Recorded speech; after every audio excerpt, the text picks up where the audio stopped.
The Night Stalker update is here. The brand new update for Path of Titans has just arrived and hit the game, and of course, here is the full overview for the brand new Night Stalker update. So, without further ado, if you are new, feel free to subscribe, but other than that, let's just get right into overviewing this massive update. Suchomimus sees a brand new model update in this update for all of its subspecies. This keeps it up to date with the dinosaurs that are in the game and joins the additional remodels that made it in the last patch. Each skin on the dinosaur has also been updated to keep it up to date with the new remodel, ensuring that every skin on the Suchomimus has been updated. The patterns and general colours have stayed the same, however.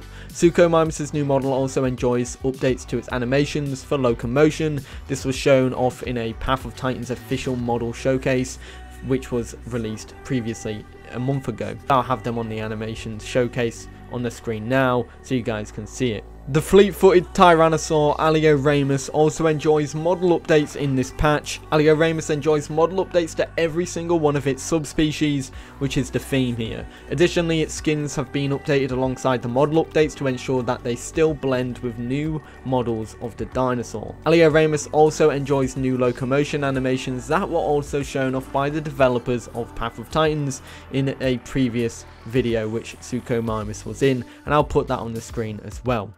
The Tiny Terror, the theme of this update. Latinovenatrix also receives some big model updates, especially when you look at the fuzz of this dinosaur and the overall feather textures on it. Yeah, this thing has probably got the most love, and it's also changed its poses as well. A very important update for Latinovenatrix. This also sees updates to its locomotion, and all of its skins have gotten a lot brighter and more detailed. This is probably the dinosaur that's gotten the most love in this update in terms of a remodel. And yeah, as I said, the animations also got updated. This is something the developers have also shown, so I'll have that on the screen as well. Camptosaurus is the final dinosaur to receive an update in this update. A full model rework for this dinosaur which completely changes its look, making it more like an iguanodontid compared to whatever the hell it was before. Campto looks great, and I gotta say, it also receives a whole load of changes to its skins as well to keep them up to date. Additionally, as pointed out by the developers of the game in their video as well, it seems Campto's animations have also changed too and been updated compared to its previous version.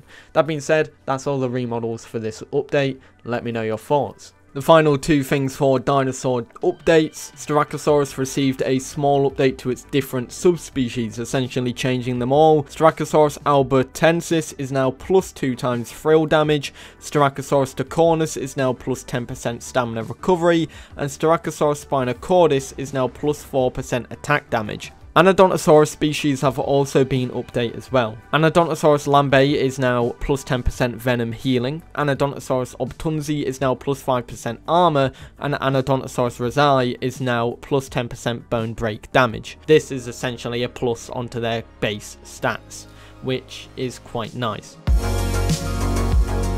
In terms of dinosaur abilities, a lot of new abilities have been added to the game. Now, I may accidentally miss some out here, so do let me know in the comments, because I've been trying to go through every single one of them, and I'm not sure if I've hit them all. Anyways, let's just start with the Carnivores. Firstly, Alderon received these new abilities. The Ambush Sense, which is basically a buff on first attack when outside of combat, when there's no combat timer. The hide for dense feathers was also updated, and for legs they get the leap and traction abilities as well. And then for their tail, they get the balanced tail that doesn't provide any attack but does provide some nice benefits, and their tail attack has been updated to include knockback. Now, Allosaurus, I'm not sure where the updates come from. However, with the hides, the descriptions for the hides have been updated with lightweight scales, tough scoots, and resilient scales. And for the legs, traction has been added as well. For the tail, they've got balanced tail and a tail attack with knockback as well. Ceratosaurus sees the removal of its bone break attack from its bite attack slots. For its back limb, it gets limb, and for its tail, it gets balanced and tail attack with knockback. So the tail attack was changed to include knockback. Both Allosaurus and Ceratosaurus haven't really received much love here.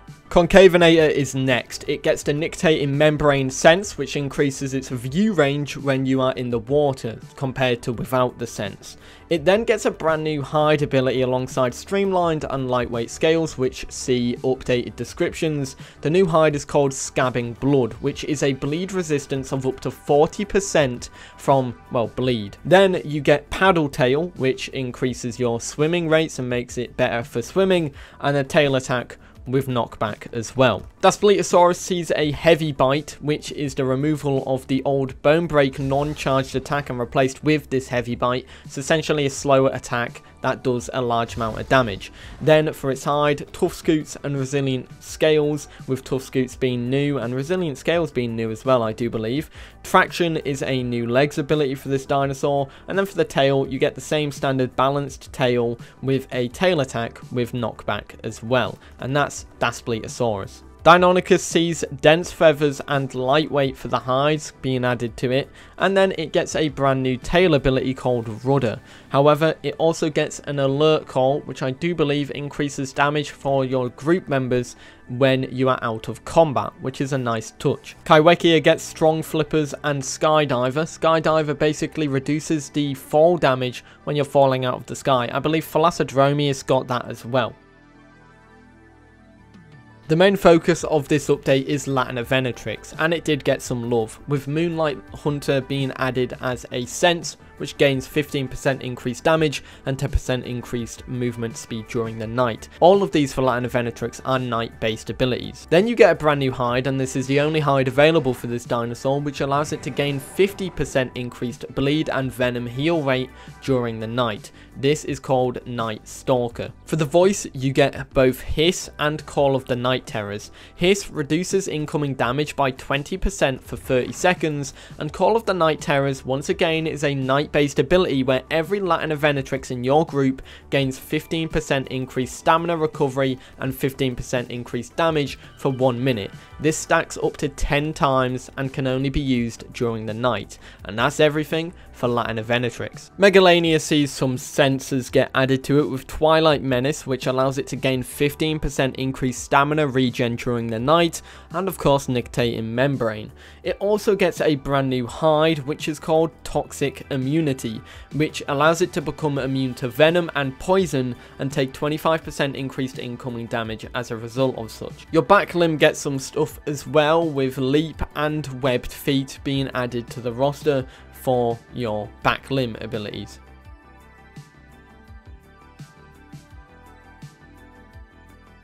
Metriacanthosaurus also sees a whole wealth of love as well. Firstly, its standard quick venom bite ability has been renamed to Viper Strikes. This is essentially now a fast attack that causes light damage and venom, but then you also get the venom bite, which is a bit longer of an attack, a heavier bite that is a bite attack that does a bit more damage and applies venom as well. You can only have one head slot here, so do bear that in mind. It really is up to you which one to use. For sensors, you get Twilight Menace, much like Megalania once again. For your hide, you then get Putrid Scales, which allows attackers to take poison damage. This means when someone attacks you that doesn't have the Toxic Immunity hide, it means that they will also take a little bit of damage as well. For your tail, you also have a balanced tail and a tail attack that causes knockback as well. Every tail attack on every single dinosaur, apart from a couple of them, have been updated to include knockback. Pygnomasaurus also gets a brand new sense called Lone Hunter. This basically acts as a damage buff when out of combat when you are on your own and not in a group, which kind of promotes solo gameplay with this dinosaur. It also gets some new legs abilities. Strong Legs, which reduces knockback when hit with it, and then Gripping Claws, which actually increases your turning radius or decreases it, making it better for you to turn.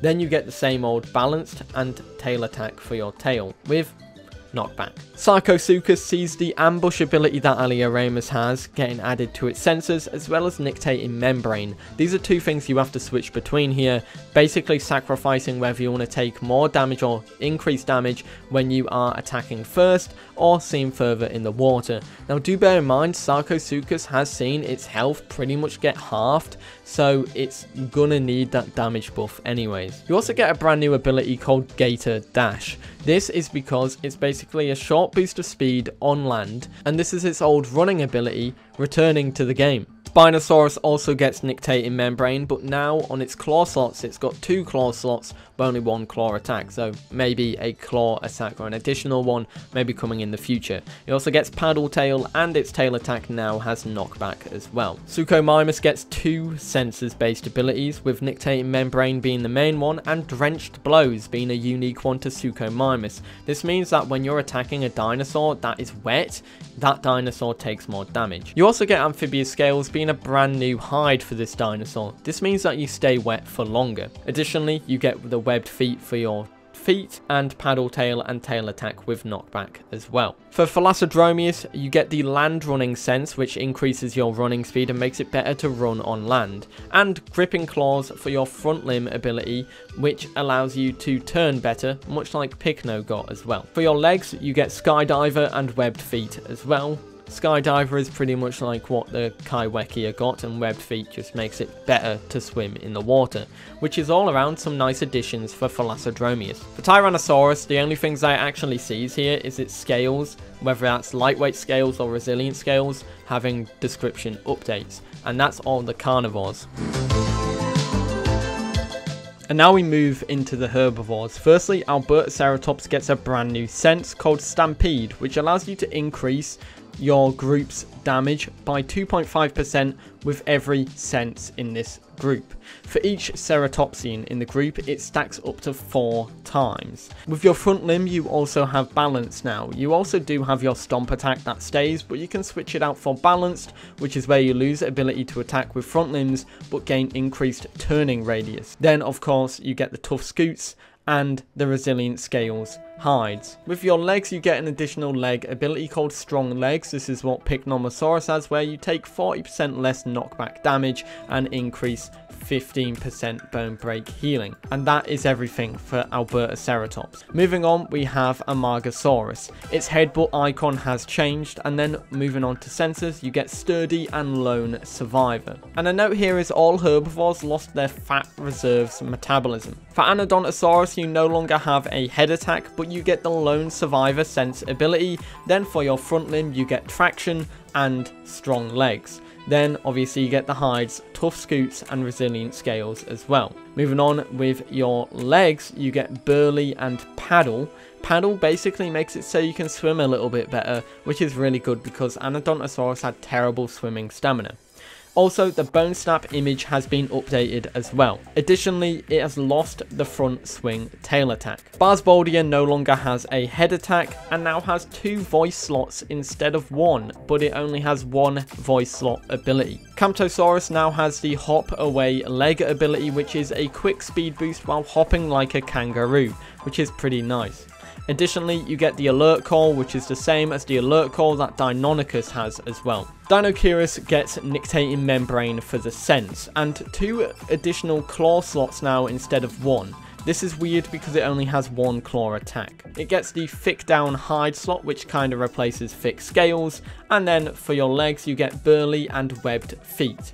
Additionally, you get a paddle tail and your tail attack, and your tail attack does not have knockback, so it's the standard tail attack. Eotriceratops sees its sharpened horns icon updated, and then you also get the same stampede ability that the other ceratopsians has gotten as well. Iguanodon sees 2 front limb slots, which is interesting. Once again, it only has 1 front limb ability. Additionally, lightweight scales and tough scoots have also been reworked and changed around for the hide. For the legs, you then get webbed feet as well and traction, which is interesting because Anodontosaurus also has traction, but it's on its front limb instead of its legs. Additionally, you get paddle tail and the tail attack with knockback as well, which means that Iguanodon will be able to swim better in the future, and maybe in the future Iguanodon might be able to dive because, well, paddle tail. You'll be able to swim better, and I feel like it's obviously more fitting if you're able to dive and you have that. Kentrosaurus, not much has happened here. Its tail swing icon has been updated, and the death rattle ability was moved from voice to tail, and it no longer has a voice slot. You also no longer have a head slot as well. Lambeosaurus also sees its head attack removed. It gets the webbed feet back limb ability, but also gets paddle tail and tail attack with knockback. It also has 2 voice slots as well instead of 1, but it only has 1 voice ability, which is interesting once again because, like Iguanodon, Lambeosaurus is seeing a lot of love for aquatic based gameplay. Pachycephalosaurus gets the sense called Lone Survivor, and then of course you get the balanced tail and the tail attack with knockback as well. Stegosaurus also sees its head slot get removed, but it also sees a brand new hide, solar powered, which essentially means that your stamina regen during the day is a lot better, or well, when resting during the day is far better than during the night in any state before. It also gets resilient scales and tough scoots, which is stuff that pretty much most dinosaurs have. For its legs ability, it has traction as well. Styracosaurus now has 2 head slots, but only 1 attack, which indicates it's most likely going to get something that could be used as a head attack in the future, or a second slot, kinda like Eotriceratops' sharpened horns ability. It also gets the Stampede sense. Struthiomimus is last. Dense feathers and lightweight scales are pretty much the same things that it had before for its hides, but it also gets a brand new ability called Hustle, which means it trots and walks and runs faster when out of combat when this ability is applied. I do believe this is a group ability as well.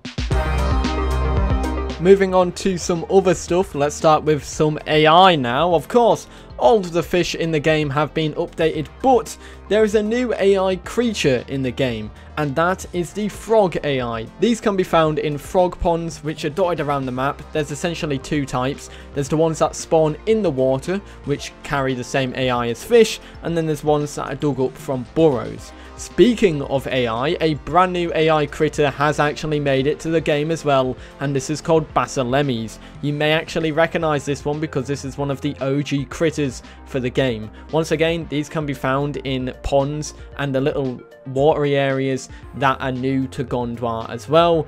These spawn in them and seem to just stay in the water as well. Anyways, there is also another AI called the River Stingray. Now, this was added in this patch as well. It's basically just similar to the Ocean Stingray, but it spawns in the river and has a different buff with it. Additionally, there are 2 other AI fish, the catfish and the perch. These are new fish and they look pretty cool.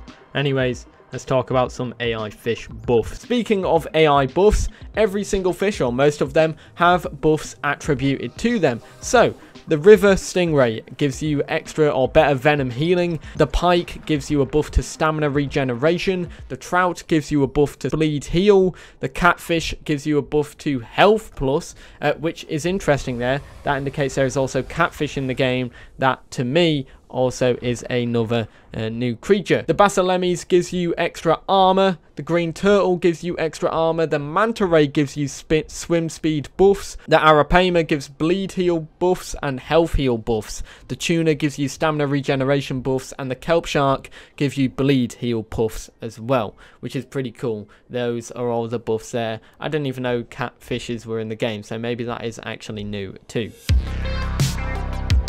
Questing has now updated in the game as well. When you're doing a quest, the UI shows a lot thicker with thicker text and more of an opaque box, which is kind of new compared to the shorter box with smaller text as well. But when you complete a quest, you now have to claim your rewards. This essentially means you go to the quest menu and you can click claim. This is where you claim both the marks and the growth. If you die and you have unclaimed growth and marks, you still get them. Like, they will not disappear if you die, which is also really nice. And yes, those are the updates to questing currently in the game.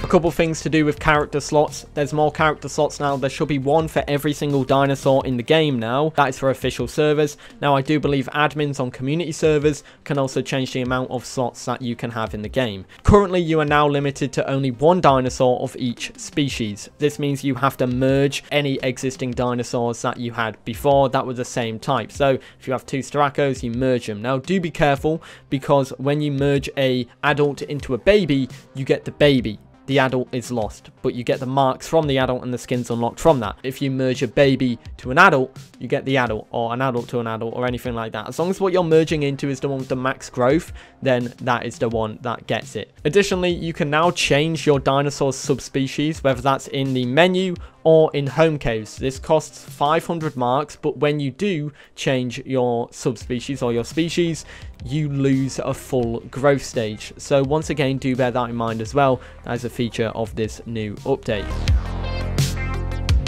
The biggest change to combat now is a universal group combat timer. This essentially means that as soon as one person in the group enters combat, the whole group gets that universal combat timer. Now this is a mixed bag here. It's good for people who play Apexes, because obviously it means there's no longer unfair fights where people start a fight and then their pack mates are basically switching out and healing, or unless they're not in a group and just communicating over voice chat, then it becomes even more of a mess. But essentially, while you're in a group and you have that combat timer, that's universal for the whole group, so do bear that in mind now. There's a lot of map updates. One of them is to do with Panjura. Wow, that one's actually got some love. So firstly, they've updated the Panjura burrows to always have a designated critter type that spawns in each and every burrow. Additionally, the mini-map for Panjura is now a lot more detailed, a lot more accurate with the landscape. You can even see the hot springs now, which was never visible before. Additionally, the distant mountains on Panjura are updated so they look better, and the map border textures on Panjura have been updated as well, so that looks better as well. And that's everything to do with Panjura.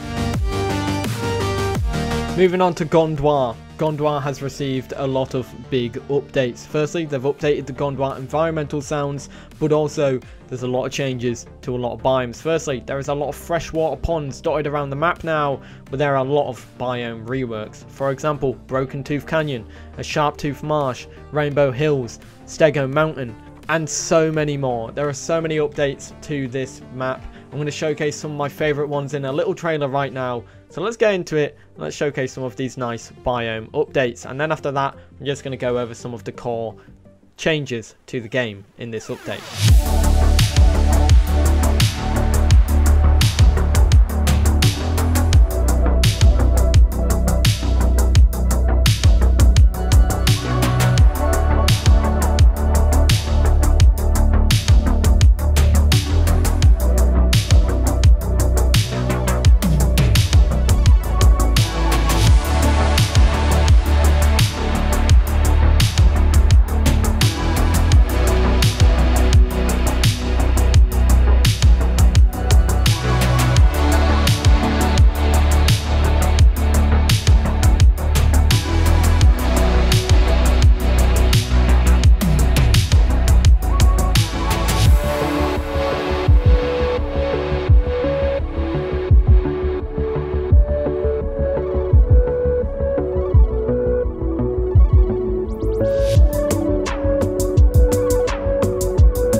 There is still a lot of content in this update, and I'm going to quickly rattle through some of them that are my favourites while putting the whole changelog for you guys on the screen for you to pause and have a check out of. So, firstly, there is the added water drip particle effect when a dinosaur is wet.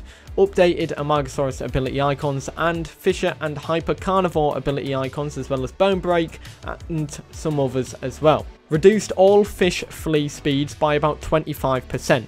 Improved a whole swathes of different dinosaurs, swimming animations, jumping animations, and locomotion animations as well. There is improved visuals of venom and blood dripping effects. Increased Barsboldia and Eotriceratops group slots requirement to 5, and increased corpse respawn time from 5 minutes to 15 minutes. There's a whole more stuff there with a whole of general fixes as well. There's so much to go over there. I'll have a copy and paste of the whole stuff that I've missed out generally, like the fixes and everything, in the comments for you to read. Anyways, that's everything. Let me know what you think of this update, and other than that, if you are new, feel free to subscribe. We should be seeing more stuff on the PTB about future updates soon, so yeah, stick around for that, and I'll see you all in the next one. Have a great day. Peace.